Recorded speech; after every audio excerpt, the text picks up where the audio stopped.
Good evening, universe. It is, what is it? Show me the time, little phony. 10:14 here on the 17th of July, which would mean this is really my third recording today, though the first two are already posted. And this is in no way related to those two, except to explain, wait, it's 10, what time is it? 10:14, 10:15 now? That means there's 45 more minutes of electric light on the tennis courts, and should I go practice my serve for some? Probably. All right, but because I might forget this when I get back. Podesta, that segment was poorly organized because I don't think I ever conveyed that what I was trying to say is if you are doing something that you know you have to look away from in order to get through your day. Say you're someone who does some magic handwork at the self-checkout aisle. Well, then that's the sort of net negative that you are now saddling yourself with. You're burdening yourself, you're encumbering yourself with this disappointment, or however you want to think of whatever it is about you that you don't like to look into. And specifically the stuff that you choose to look away from. Because that means you know it's there, you're ignoring it. Some stuff you may not look into because you just don't realize it's sitting there to be seen. All of that said, ever the insensitive 54-year-old male that I am, of course, I would not want to belittle the tragedy that if we're to think any of that patio doorway that serves Domino's, known as Pizzagate, is real. I mean, fuck, right? Seriously. And given how many charades have been thrown at us from Trump's resume or dossier or whatever that Steele report was, to the non-story story that is Hunter Biden's laptop, I mean, where do you want to go with salacious and, frankly, not my business goddamn reporting? How far are you going to take it? And not that a pedophile ring in the heart of D.C. among the most powerful people in the world wouldn't be newsworthy. Of course it would. But with all that smoke, the media is either decidedly against covering it or has found no fire. And either way, the idea that it is a cultural meme of ridicule still doesn't give it the latitude for me to bring it up as an identity crisis counterpoint to feeling like there's something in you disappointing that you would like to change. That is too severe of an example, and I'm sure is in many other people's circles very distasteful. So that doesn't negate, Mr. Podesta, if you are listening, that duplicitous life that you could be leading and the one that I have led previously myself didn't have some overlap. But I don't have any idea if you're leading a duplicitous life, so why would I want to bring that up? I don't even know that that's the case. So again, I could have just gone with something so much more pedestrian like Superman and been a lot wiser. But live and learn, live and learn. And Superman would have had its own challenges anyway. There's way too much heroism in that arc for me to be comparing myself. But everybody has a chance to say these things that I'm doing that I don't understand why I'm doing them, and that I really, if I look at myself, don't even want to continue doing, and yet feel compelled to maintain because whatever. No. There is no maintain. Break the bad cycles now. Do the things that make your life richer and do the things that make other people's lives even richer than that. And all of us win. So, the part about your creepy art, if we're being fair, that part I should say I stand by 100%. And I stand by the other stuff. I just think it was a poor comparison. I just am sorry for ever triggering any of the triggerable among us. And yes, I'm triggerable, but you can trigger me. I'm okay with it. I will react and learn from any experience I have that might even bristle me a little bit toward the negative. And it's so hard to knock me off anything other than the balance and tranquility I maintain. Bring it. Bring it. I mean, don't be taking that as a challenge to show me the grossest shit you got, because I faint at the sign of blood, so it's not like, I want to see all that nasty shit online. Don't you hate when you do something like you Google, what would be, let's say, traditional oversized neck garments or something, and all of a sudden you just start seeing the biggest necks in the universe? And it's not like that's even like Googling cat rear area scabby wound. That'll send you off the fucking rocker. But any of those surprise searches from the old Google days when you just used to go, ah, oh my God, I didn't want to see any of that. Or even porn. That is another thing we're going to talk about when I get back. Because having thought now, I never had considered how much porn, having the access to porn that the men of the 21st century have had, how that would have made me a completely different person. And I now see how they have unfortunately fallen into a volcano of testing ground of essential saturation of every form of pornography you can possibly imagine. From the time they were curious enough to wonder, what the fuck does porn mean? So what, about age 6, 7, 8? Wow. Wow. I remember seeing my first pornographic image. And it was a Playboy magazine over at John Huddle's house. John Hudgel. And he had a stack of maybe 6 of them. And I mean, he didn't. His dad did under his bed. Under their water bed, no less. Fucking A, I remember that house well. They had a hot tub. Fuck. Oh, the things you don't know when you're 7, 8, 9, 10. But it was another probably 4 years till 6th grade. I remember seeing a slide in 6th grade of a woman and an erect penis and her mouth about to go that direction. In other words, you could see the full penis and her mouth open on a slide that was black and white. A slide. And for those of you in the 21st century group, a slide was like a cell animated movie piece that you would buy from, say, Frozen 2, where it's just that little, I don't know, that whatever the little Frozen character is in that, and it's on a piece of vellum or something. Well, imagine that, but it's a blowjob, and it's the size of a silver dollar. Those were slides, and you used to put them in a thing called a projector, which I know you're probably familiar with because we still have them for movies, I think. But these little projectors had carousels that you had to load these little quarter-size, half-dollar-size cardboard sleeves into. Yeah, this is what people used to do. This is why people didn't have time to do other shit like the internet, because we were putting slides into carousels so we could look at porn. Okay, so, and then what? I saw some Playboys from there on through high school, but I mean, it was such the not available material that I can remember most of the instances I ever ran into it, as opposed to it saturating my life from the time I first investigated till today. And then when porn, I guess I'm going to finish this. I really want to go hit serves. I'm going to be back to talk about porn.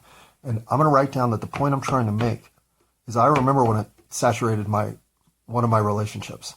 I started fucking jerking off way more than I'd ever jerked off in my life because, oh my God, there's fucking porn everywhere. And I remember even thinking then, oh, this is filthy. Like, what am I doing? And yet now, shit, man. I don't know. I'm writing this shit down so I remember where I'm at. But I'm going to hit serves. I'll be back. Okay, unpause. Exactly. Well, not. Oh, mate. It might actually. No, it's not exactly. We're 5 minutes away from exact. Well, we're 13 hours and 55 minutes later. Which at least means I'm well rested. I did go hit serves. And I was blowing the tennis ball off the court, to be honest. And believe it or not, when the lights went out, I still had 6 or so balls in my pocket. And only being able to see the very back side of the ball because it was dark, I powered 6 perfect serves into the court. The best 6 serves I hit were the last 6, and they were in the dark. Which makes me wonder, what the fuck? Like, is that reflecting back against the being watched syndrome? You ever typing on a computer when somebody comes up behind you and starts observing and all of a sudden you can't type? You look like a person who's never used a keyboard before? Well, the idea that when we're observed, our conscious sense of being observed knows that. Well, yeah, that's how the universe works. And I'm pretty sure the whole point of the universe is to create scenarios to be observed. And then we, as participants, become the obvious observer. But I don't understand from that what it is we're gaining in the process, considering the width of experiences out there to be had. Evil has to exist, which I don't understand why. Okay. I gotta go deal with something, but I'll be back. Pause. Told you I'd be back. Yeah. So when I left the house, I had 28 cents. Having returned with $10.28. What is that? I just 36 times my current financial platform. Yeah, $10. Well, and 28 cents. That's how much money I have to live on right now, which isn't enough. That's got me a little spooked, especially because I plan on going to an open mic tonight where I'm sure I'm going to spend that $10, and that's going to be the end of my money. So I better start making some money or selling some shit because, when I say selling shit, I don't mean drugs or any stupid stuff like that. I mean, like, oh, would somebody please buy my Trek bike for $120? That's such a fucking good deal. I can't believe no one is buying it. No? Okay. Well, fuck. Then I'm not going to be able to eat. I'm going to have to go to Home Depot and fucking beg for a job. And since I really don't want to go to Home Depot until Thursday, if I can help it, fuck. Money's starting to stress me out. And since money doesn't exist, I'm letting something imaginary stress me out. But I wanted to cover this point anyway about money not existing. And yeah, I'm going to get back to the porn. I know that's the part everyone wants to hear about.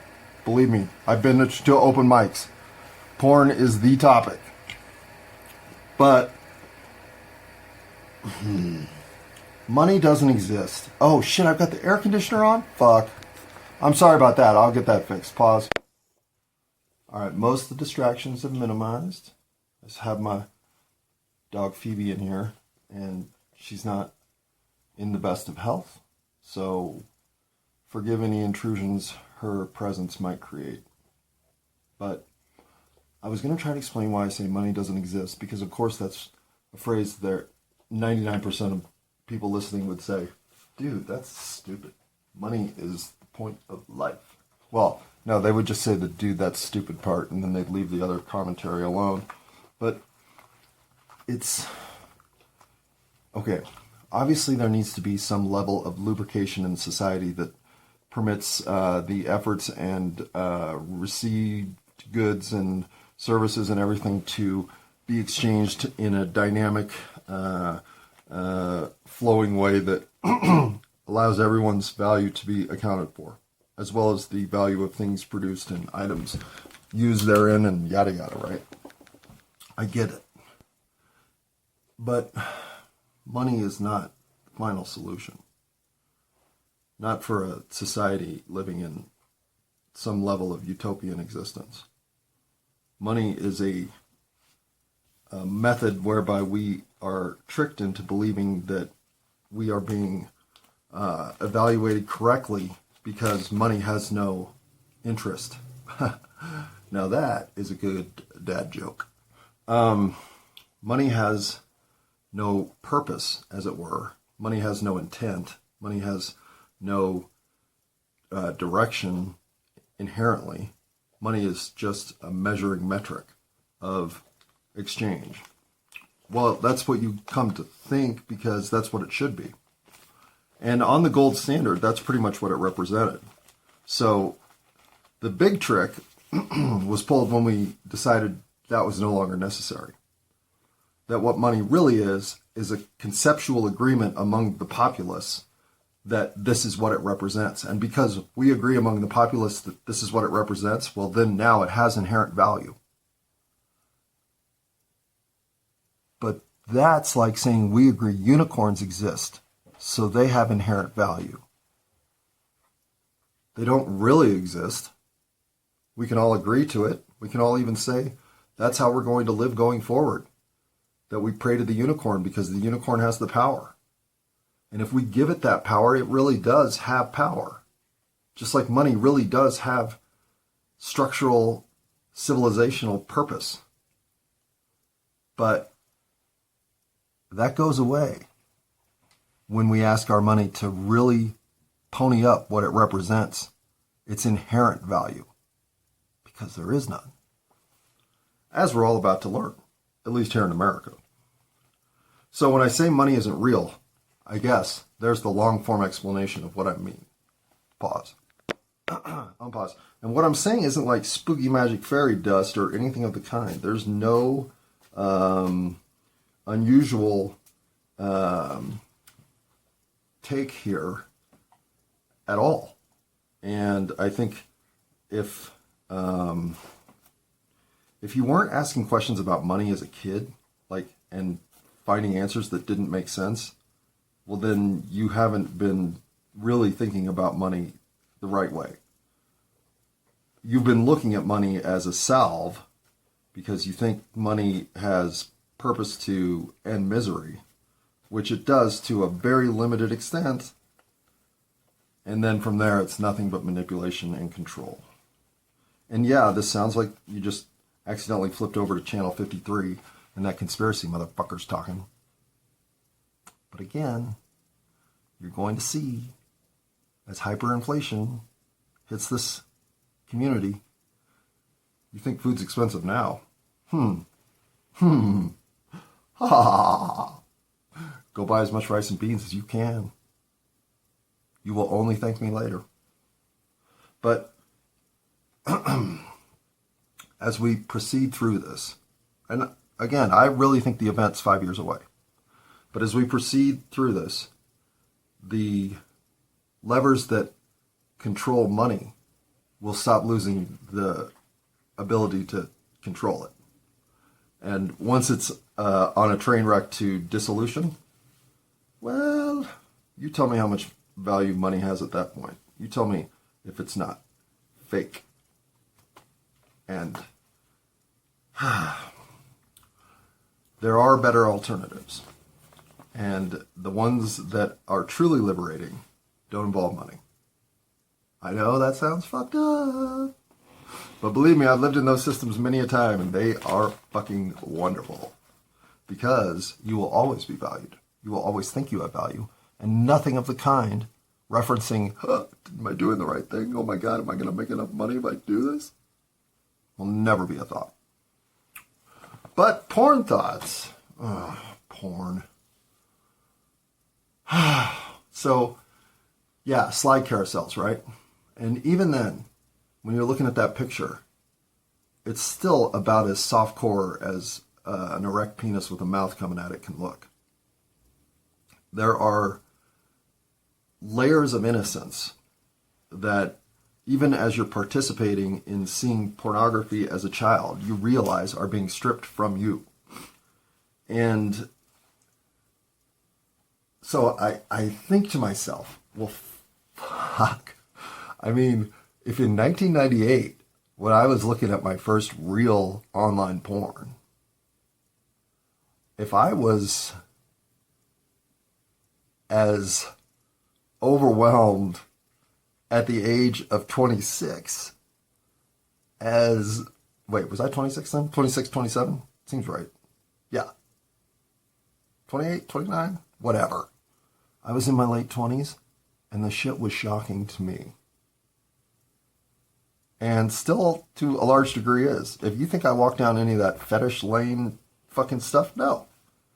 Because those of us who had to awkwardly learn about sex our own way by fumbling through fucking buttons and hooks and clasps in the dark, in cars, in the 80s and the 90s, if fisting is something that you learn of before you've made out with someone, your life's going to be fucked up. And I can't imagine what my 9-year-old self would have done with PornHub. I am fucked up in all kinds of ways, recovering from all levels of self-imposed misery. But none of it is related to my sexual deviance. I don't have any. I'm fine with the missionary position, eating pussy, and making out. And I really enjoy cuddling. This is not what porn teaches you. And every time I'm watching porn, I feel filthy. I feel bad. I don't want to put down that industry in any way to make them self-aware. There's clearly a need and a desire for human beings to look at other human beings in the act of procreating. But the constant repetition of seen and experiencers is affecting the men, especially, that came up after me. They didn't deserve this. This isn't something any of them could avoid. We're driven to procreate. As men, we're driven more than women. I think that's a very fair statement. And to think of what visual stimulation and autoeroticism is involved in all of the intake of porn I've had in my life, it's overwhelming. And I'm lucky enough to have walked into it as an adult. The emerging pubescent boy having that sort of carousel of slides to play with, well, fuck, man. No wonder they don't know how to relate to a woman in reality. Because all of their sexual triggers and mores have been built in the fantasy land that is PornHub. And mine would have been too. And I wouldn't be able to get my fucking dick hard for anything but the biggest tits and the juiciest butt and anal sex and fucking fisting.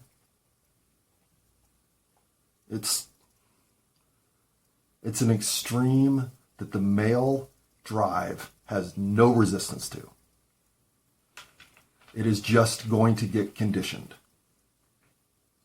into worse and worse opinions of what sexiness is.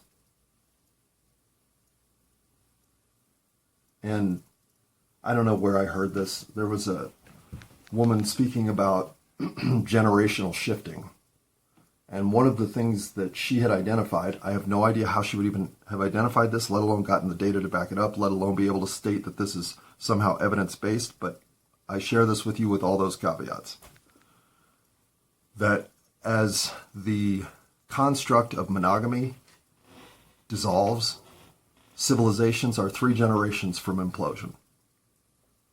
And given that the 60s was essentially the free love and unshackling of monogamy, well, we're about 10 years away, 15 at the most, from that 3rd generation mark. So by 2040, we should be self-imploding. Now, she may just be cherry-picking a situation from within, but she's been shouting this for 20 years, and I'd say the last 20 years are starting to verify her fucking statement. So, I don't know. I'm a promiscuous motherfucker. I'm the sluttiest bitch in the room. Up until I'm 45.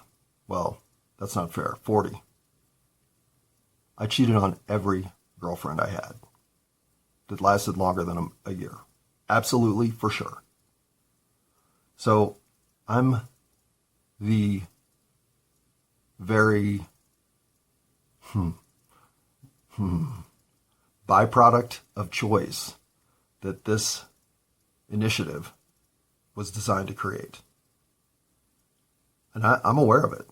I've known my whole life. I'm a slutty bitch.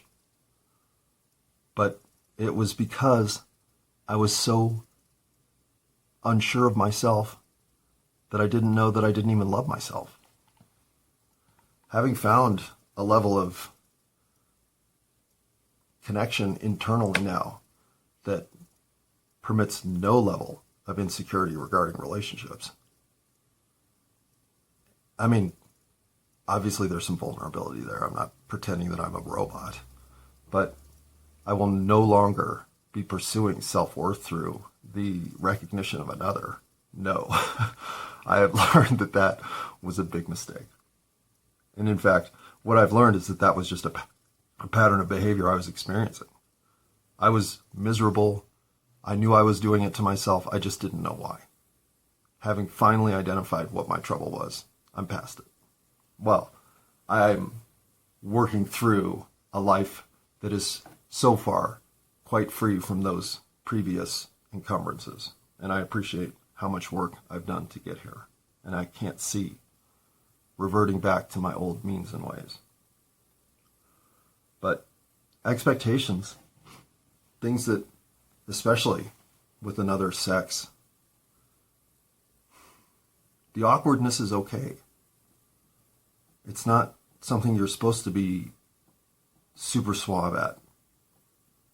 You're going to figure things out about each other together.